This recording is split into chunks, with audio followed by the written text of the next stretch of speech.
If you want a senior citizen's opinion on retiring in Mexico, you've come to the right source. Check out this video. It's coming up in just a few seconds.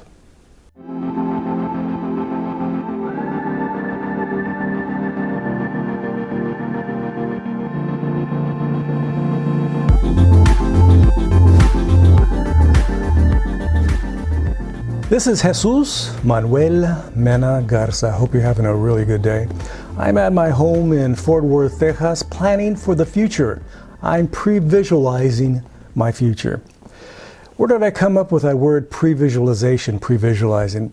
Back in the 60s and 70s when I was doing photography, and 80s and 90s even, back in the day of chemistry, when you used to have to go in the darkroom to produce a print.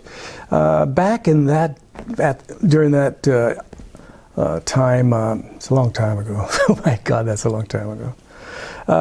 When I shot with my Hasselblad, my Nikon, my 4x5, 5x7 camera, whatever, my Rolly, all kinds of different cameras, I would have to understand what the camera was capable of, what the film was capable of, what my skills in the darkroom were capable of, what that lens that I used in the enlarger was capable of, what the paper I was using to produce that final print was capable of, and what that chemistry was capable of. Everything could be modified during that whole process.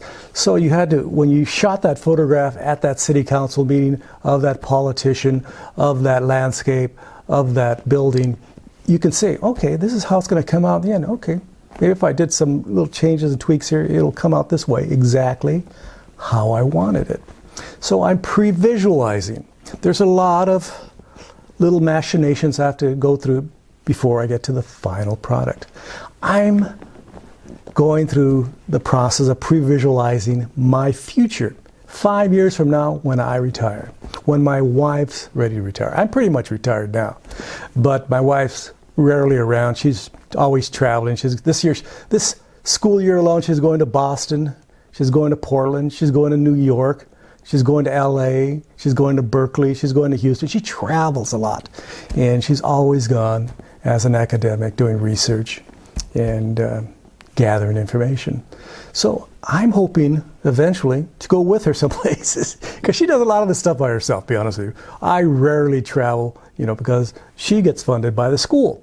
The university pays for her travel. Nobody pays for my travel. If I want to go somewhere, I have to pull it out of my wallet, and here it goes. This is how we're going to go. So I'm looking forward to the day my wife and I are retired together. So I'm pre-visualizing what that's going to look like. And I have a lot of history. Since I'm 66 years old, I know what experience has taught me.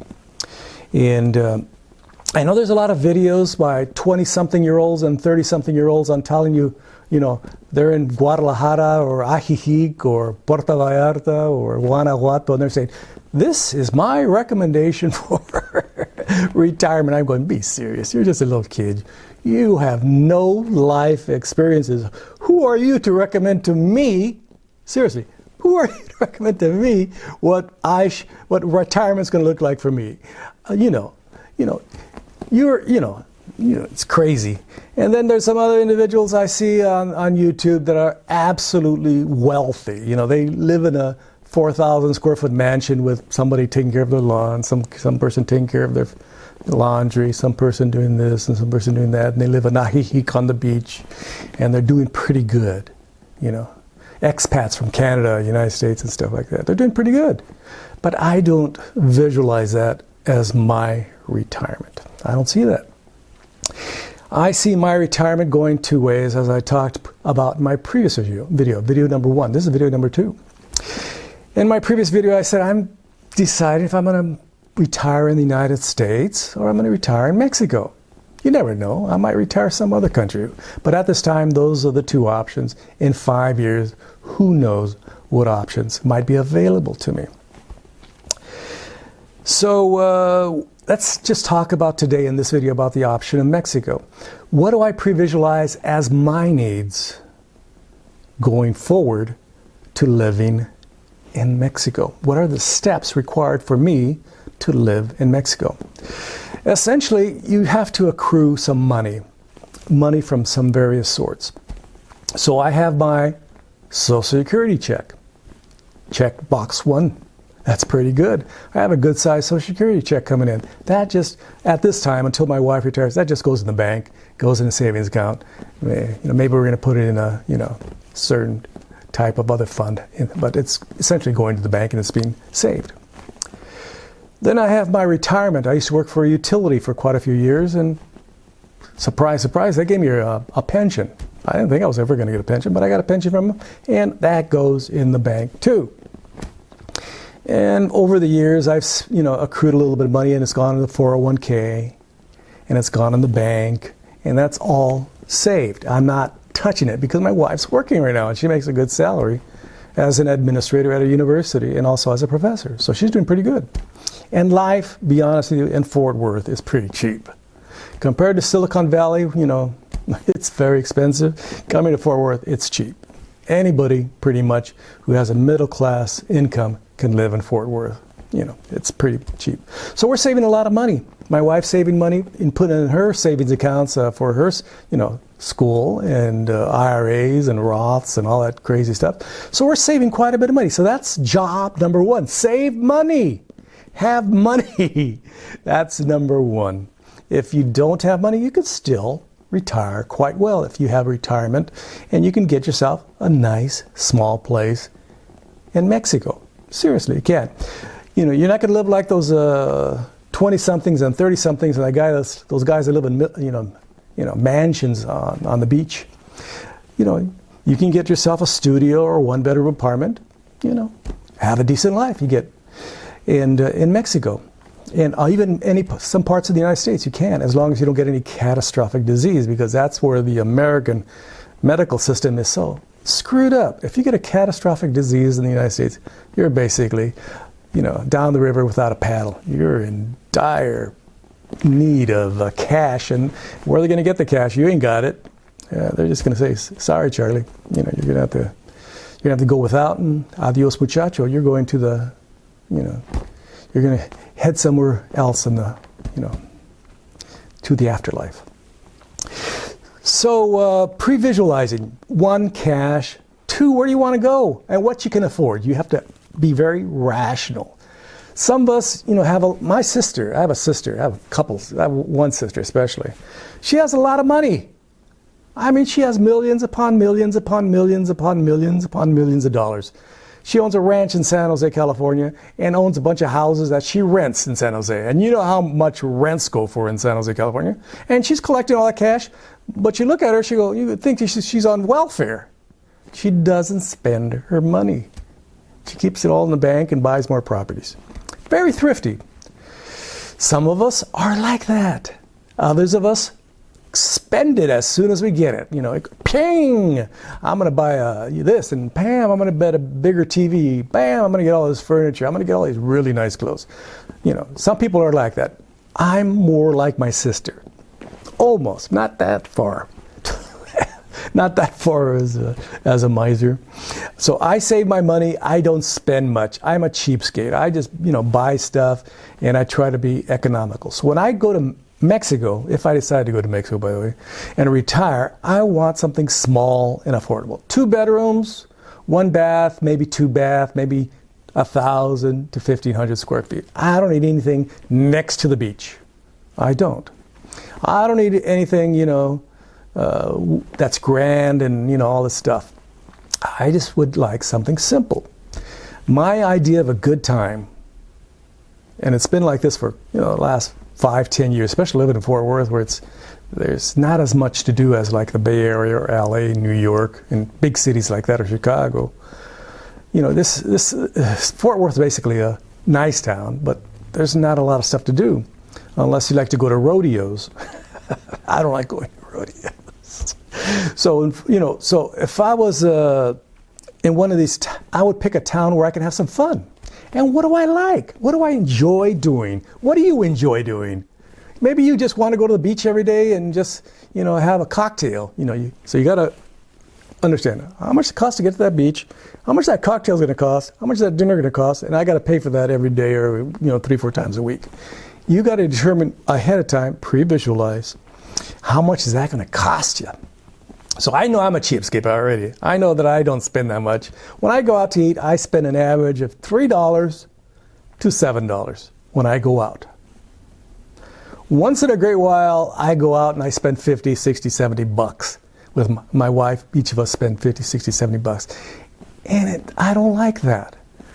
In the end, I go, man, that stuff didn't taste as good as I thought it would. And I spent 50 bucks for that meal, 60 bucks for that meal, and it's not that good. I like the stuff that I spent for 7, 8 bucks. It was so much better. I like that stuff. So you develop a taste for certain things.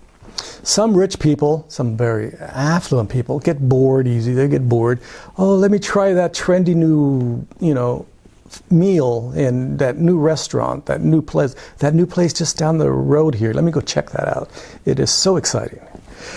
I'm not that kind of guy. I just, if I live in Mexico, I'm going to go probably the same coffee shop, have my coffee, maybe have a pastry, and maybe have eggs, bacon, and hash browns or potatoes or whatever they have. Maybe chorizo and eggs and some potatoes and maybe a coffee, and that's it. That should cost me $3 in Mexico.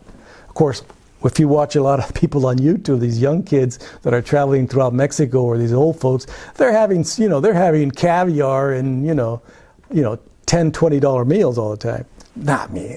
I'm a cheapskate. So I have money and I'm a cheapskate, so I should have no problems with retirement, especially in Mexico. Even in the United States, I should have no problems as long as I'm not moving to Tribeca or the Bay Area or to Hollywood or somewhere fancy. As long as I find a nice small community in the United States, I should have no problems. In Mexico, piece of cake. The only problems that I have, this is my biggest issue that I have with going to Mexico, is I have a bunch of stuff. Not a lot of stuff. I've accrued stuff. Over the years, you just accrue stuff. Some people are collectors. I am definitely a collector of cameras, stereos, speakers, audio systems. I have a very nice high-end audio system, high-end speakers and stuff like that I really like. I have my camera collections, Hasselblads, Nikons, the list goes on, lighting systems, microphones, computers, stuff that I like. My furniture, I really like. It took me a long time to find the furniture I liked. And you're going to tell me I have to get rid of all this stuff to go to Mexico because, as I cross that border, they're going to say, hey, this is nice stuff. I like it. The Border Patrol guy says, the cop that stops you a couple miles out, this is nice stuff. I like it. And you know what? When they like it, they want it. So you got to be careful. It's difficult transporting stuff from here to there.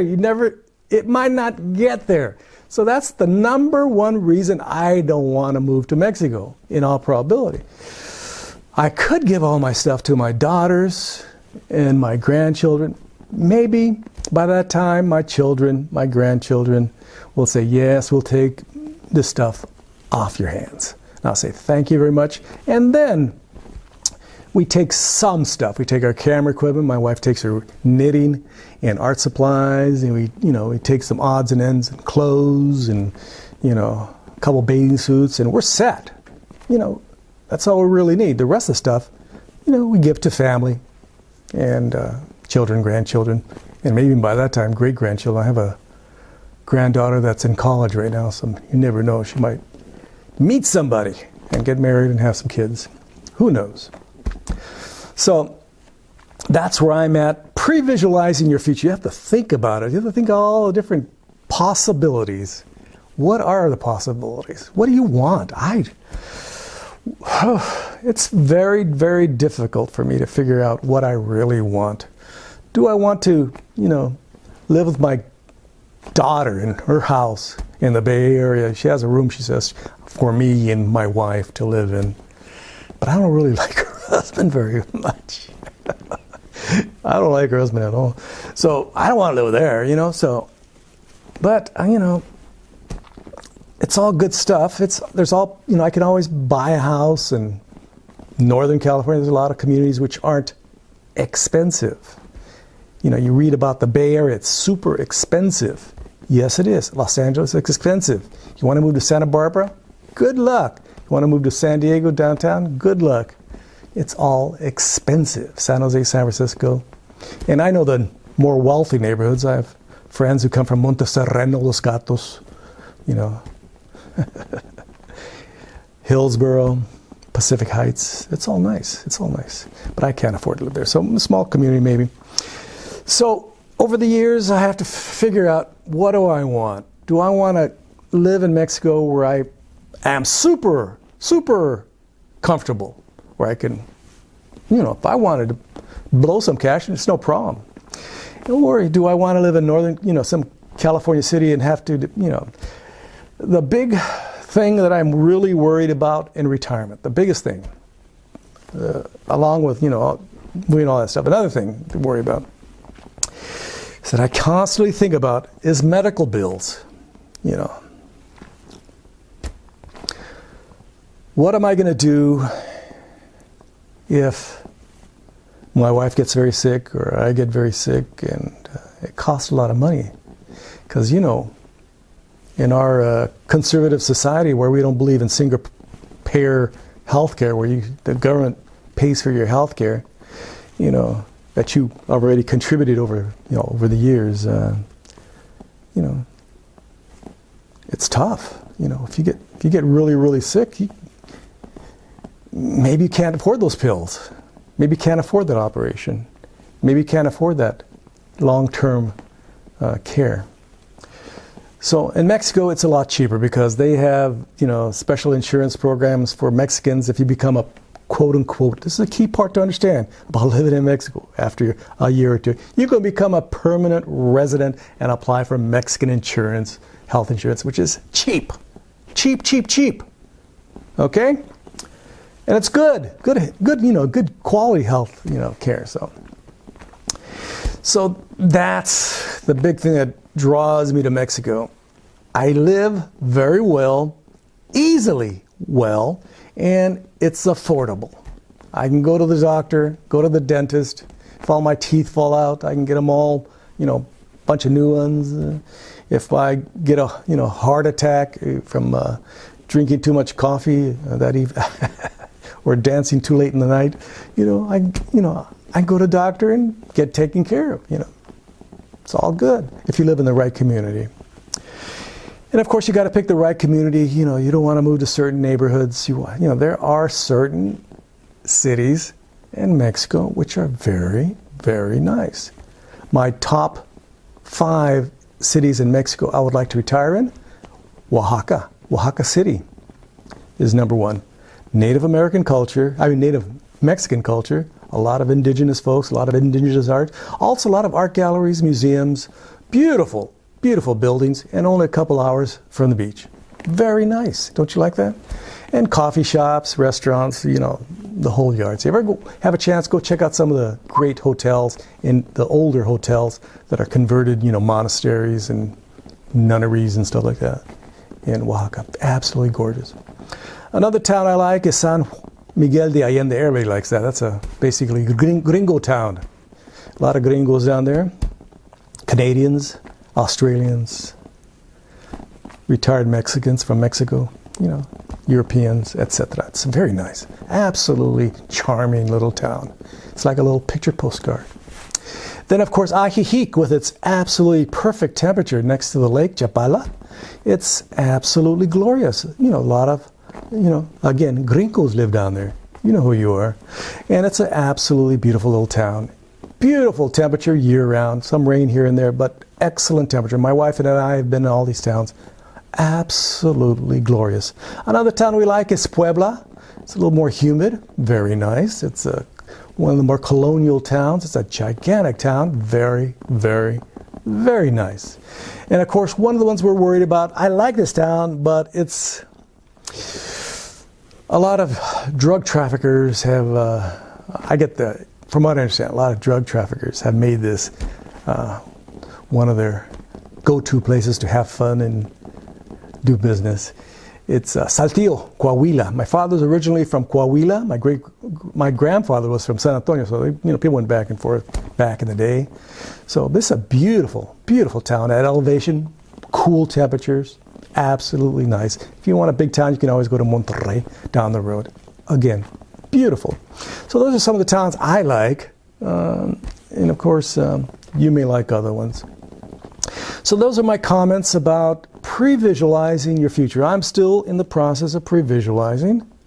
My economic situation's pretty good. My health situation's pretty good. The only thing that I'm waiting for is to determine if I'm going to go that way, it's down south, or go west to New Mexico, Arizona, or California. It's all good. I can't go wrong either way. The negative for the United States is the price of prescription drugs, of medical care. These healthcare programs are basically a tremendous ripoff. They're the worst in the absolute world, pretty much. You go to Japan, you go to Great Britain, you go to Finland, you go to Germany, you even go to Mexico. It's better there. Better healthcare, more affordable healthcare. So that's the big negative. The big negative about going to Mexico, I have to get rid of all my stuff. I can't just drive a U-Haul down there. They get, it's crazy down there. Once you get to a nice area, it's nice. But there's a lot of stretches that are precarious. Ooh, iffy. So, this has been Jesús Manuel Mena Garza. Don't forget to like, subscribe, and share. I would greatly appreciate it. Don't forget to leave comments. These are my opinions and my opinions alone. It's my perspective. Okay. And of course, I am 66 years old. I'm not one of these 20-somethings, 30-somethings that give you retirement advice. Isn't that a joke? When I heard these people on YouTube giving retirement advice at 20 and 30, they said, I'm in Ajijic right now. What a great, wonderful town to retire in. I go, come on, be serious. You don't know what retirement is. All you do is ride your, you just think it's cute. Who knows where you're going to become? And a bunch of wealthy folks who, sit on their sofa in certain communities, and they just talk about how wonderful their life is. But they got a lot of money to blow. Not everybody's like that. Some of us just have Social Security. I'm very lucky to have a little bit more and doing well at this time. So, again, don't forget to like, subscribe, and share, and check the description page. I have some links to my Patreon page. I just started that up. If you want to contribute to my Patreon page, it all goes to retirement. Just joking. It's just I'm trying to start up my Patreon page. I don't know if nobody's donated so far. I just recently started, so maybe you can be the first one. If you donate $1,000, you know what I'll do? I'll say thank you very much. Okay? So again, this has been Jesús Manuel Mena Garza. Gracias. Adios. Bye-bye.